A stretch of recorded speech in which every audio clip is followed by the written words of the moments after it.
மத்திய கிழக்கு போரின் மிகப்பெரிய அலைகளை சுமந்து கொண்டிருக்கும் ஒரு தேச கட்டமைப்பு. அதன் நாடுகள் ஒவ்வொன்றையும் போர் சூழ்ந்துள்ளது. இந்த நிலையில் மத்திய கிழக்கினுடைய போருக்கு பிரதானமான காரணமாக அல்லது மத்திய கிழக்கை தாக்குவதற்கு காரணமாக இருக்கும் இந்த ஈரானில் இப்போது ஒரு போர் சூழலை பயன்படுத்தி அந்த நாட்டினுடைய ஒட்டுமொத்த அரசு அதிகாரமும் புரட்சிகர காவல்படை வசம் சென்றிருப்பது சர்வதேச அரசியலில் ஒரு பாரிய இராணுவ புரட்சியாக கருதப்படுகிறது.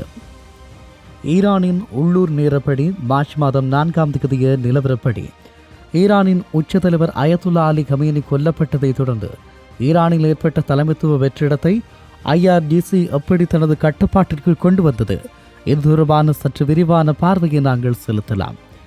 தலைமைத்துவ வெற்றிடமும் இடைக்கால கவுன்சிலும் பிப்ரவரி 28 அன்று அமெரிக்க இஸ்ரேலிய கூட்டுப்படைகள் நடத்திய ஆபரேஷன் எபிக் ஃபியூரி தாக்குதலில் கமேனி உட்பட ஈரானின் 40க்கும் மேற்பட்ட உயர்மட்ட அதிகாரிகள் கொல்லப்பட்டனர். ஈரானிய அரசியலமைப்பின் 111வது பிரிவின்படி ஒரு இடைக்கால தலைமைத்துவ கவுன்சிலில் உருவாக்கப்பட்டது. இதில் அதிபர் மசூத் செபஸ்கியன் மற்றும் சபாநாயகர் முகமது பாகர் காலிபாப் மற்றும் முன்னாள் IRGC தளபதி ஆகியோர் இருந்தாலும் களத்தில் தீர்மானங்கள் எடுக்கும் சக்தி IRGC வசம் சென்றுள்ளது. உயர்மட்ட தளபதிகள் கொல்லப்பட்டாலும் IRGC தனது கட்டளை அமைப்பை பரவலாக்க செய்துள்ளது. மத்திய தலைமையகம் தாக்கப்பட்டாலும் ஒவ்வொரு மாகாணத்திலும் உள்ள IRGC தளபதிகள் தன்னிச்சையாக முடிவெடுக்கவும் ஏவுகணைகளை ஏவவும் அதிகாரம் வழங்கப்பட்டுள்ளது. போர்க்கால தேவைகளுக்காக ஈரானின் எண்ணெய் வளங்கள் வங்கித்துறை மற்றும் விநியோக சங்கிலி அனைத்தையும் IRGC தனது நேரடி கண்காணிப்பின் கீழ் கொண்டு வந்துள்ளது. கத்தாம் அல் அன்பியா போன்று அவர்களின் கட்டுமான நிறுவனங்கள் இப்போது இராணுவ தற்காப்பு பணிகளில் முழுமையாக ஈடுபட்டுள்ளன. ஈரானில் உள்நாட்டு போராட்டங்கள் வெடிக்காமல் தடுக்க IRGC தனது துணை அமைப்பான பஜித் படைகளை பயன்படுத்த தொடங்கியுள்ளது. தாக்குதல் பயத்தால் தலைநகரில் இருந்து வெளியேறி 1 லட்சம் மக்களை கையாளுவது மற்றும் எஞ்சியிருப்பவர்கள் மத்தியில் புரட்சி வெடிக்காமல் தடுப்பது இவர்களின் தற்போதைய பிரதான பணியாகும். அமெரிக்கா மற்றும் இஸ்ரேலின் நோக்கம் ஆட்சி மாற்றம் என்பதால் அதை தடுக்க IRGC ஒரு இரும்பு திரையை ஈரானை சுற்றி உருவாக்கியுள்ளது. ஆட்சி அதிகாரம் இராணுவ குழுவின் கைக்கு சென்றிருப்பதால் இனி ராஜதந்திர ரீதியாக அமெரிக்காவுடன் எவ்வித சமரசத்திற்கும் இடமில்லை என நிலை உருவாக்கப்பட்டுள்ளது. IRGCயின் தற்போதைய கொள்கை முழுமையான எதிர்ப்பு என்பதாகும். இதனால் துருக்கி போன்ற நேட்டோ நாடுகளின் மீதும் ஈரான் தாக்குதல் நடத்த துணிந்துள்ளது.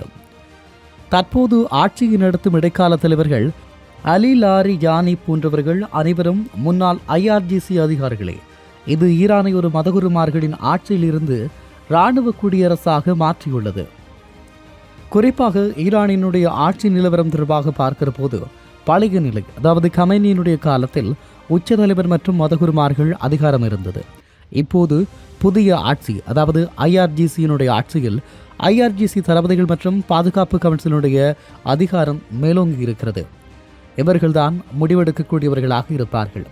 அதே நேரம் வெளியுறவு கொள்கை, ராஜதந்திரமும் மறைமுக போரும் கமேனியுடைய காலத்தில் இருந்தது. இப்போது அது நேரடி போரும் பதிலடியுமாக மாறியிருக்கிறது. பொருளாதாரம் அரசு மற்றும் தனியார் நிறுவனங்களாக இருந்தது. இப்போது முழுமையான இராணுவ கட்டுப்பாடு அமல்படுத்தப்பட்டுள்ளது. இதனுடைய ஆட்சி இலக்காக அப்போது கமேனியுடைய காலத்தில் பிராந்திய ஆதிக்கம் இருந்தது. இப்போது IRGC காலத்தில் ஆட்சியை காப்பாற்றுதல் மட்டுமே ஒரே நோக்காக மாறியிருக்கிறது. ஈரானில் தற்போது நிலவும் ஒரு இராணுவ ஜுண்டா போன்ற அமைப்பாகும். மகா யாக்கியா போன்ற ஆய்வாளர்கள் கூறுகிற போது ஈரானிய கட்டமைப்பு அப்படியே நொறுங்கிவிடவில்லை, மாறாக அது இன்னும் தீவிரமான ஆக்ரோஷமான ஒரு பாதுகாப்பு போருக்குள் தன்னை மறைத்துக் கொண்டுள்ளது.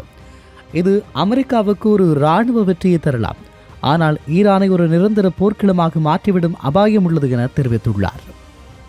இப்படியான ஒரு சூழலில் எதிர்வருகின்ற காலப்பகுதிகளில் ஈரானினுடைய ஆட்சி எப்படி இருக்கப் போகிறது, குறிப்பாக IRGCயினுடைய கட்டுப்பாட்டில் ஈரானிய தேசம் எப்படி இருக்கும் என்ற கேள்வி பலரிடமும் ஏற்பட்டிருக்கிறது.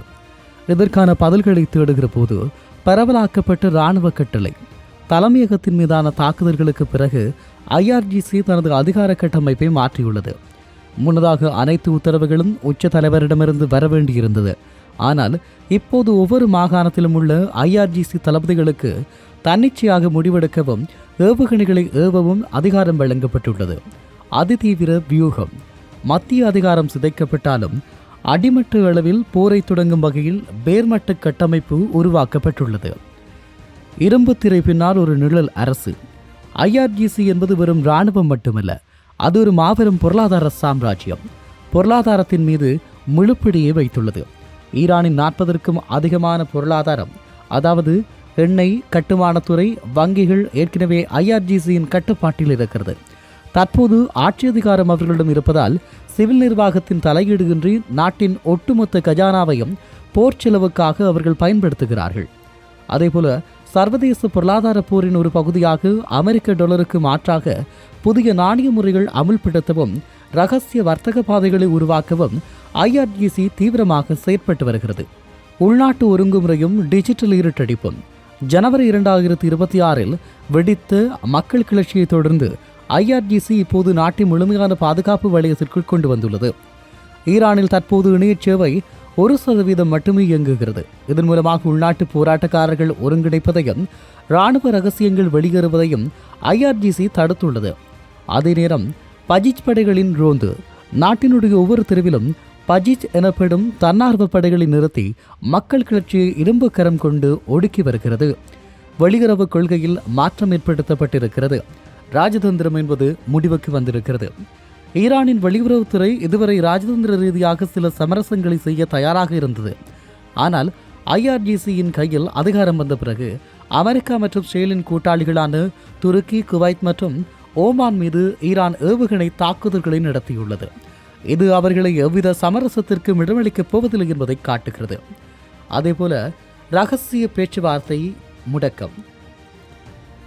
நெதன்யாகு சந்தேகிப்பது போல அமெரிக்காவுடன் ஏதேனும் இரகசிய பேச்சுவார்த்தை நடந்திருந்தால் கூட IRGCயின் இந்த நேரடி ஆட்சி அதற்கான கதவுகளை தற்காலிகமாக மூடிவிட்டது என்று சொல்லலாம். பாதுகாப்பு படைகளினுடைய பணம் 1.2 மில்லியனுக்கும் அதிகமான போர் வீரர்கள் காணப்படுகிறார்கள். குறிப்பாக IRGC, ஆர்டிஸ் மற்றும் பஜீஜ் வீரர்கள் சேர்ந்தவர்கள். கைதுகள். ஜனவரி 2026 பின் போராட்டக்காரர்களுக்கு சுமார் 50,000 பேர் வரை கைது செய்யப்பட்டுள்ளதாக ஐநா மதிப்பிடுகிறது. ஒரு வார போரில் ஈரானின் உட்கட்டமைப்பு மற்றும் எண்ணெய் வருவாயில் சுமார் 50 பில்லியன் இழப்பு ஏற்பட்டிருப்பதாக தெரிவிக்கப்படுகிறது. ஈரான் இப்போது ஒரு மதகுருமார்களின் ஆட்சியிலிருந்து ஒரு முழுமையான இராணுவ கட்டமைப்புக்கு மாறியுள்ளது. இது ஈரானை இன்னும் பலவீனப்படுத்தலாம் அல்லது அமெரிக்காவுக்கு பெரும் விலையை கொடுக்கும் ஒரு தற்கொலை போர் வீரனாக மாற்றலாம். மகா யாக்கியா போன்றவர்கள் கூறுகிறது போல ஈரானிய கட்டமைப்பு அப்படியே நொறுங்கிவிடும் என்று நினைப்பது தவறு. அது தன்னை இன்னும் தீவிரமாக ஒரு போர் இயந்திரமாக மாற்றிக்கொண்டுள்ளது என்றே குறிப்பிட முடியும். ஆக இப்படியான ஒரு சூழலில் ஈரானுடைய ஆட்சி அதிகாரம் IRGCயினுடைய வசம் வந்திருக்கிறது. இதுவரை காலமும் இருந்து ஆன்மீக தலைவர்களுடைய ஆட்சி என்பது மாறி இப்போது முழுமையான ஒரு இராணுவ ஆட்சியாக மாறி இருக்கக்கூடிய நிலையில் ஈரானுடைய எதிர்காலம் எப்படி இருக்க போகிறது? ஈரானிய மக்களை ஆட்சி செலுத்துகின்ற இந்த IRGC எப்படி செயற்பட போகிறது? மீண்டும் ஒரு கொடுங்கோல் ஆட்சிக்கு அல்லது ஒரு சர்வாதிகார ஆட்சிக்குள் அல்லது ஒரு இராணுவ ஆட்சிக்குள் ஈரானிய மக்கள் தள்ளப்பட போகிறார்களா? இப்போது நாங்கள் பொறுத்திருந்து பார்க்க வேண்டிய காலம்.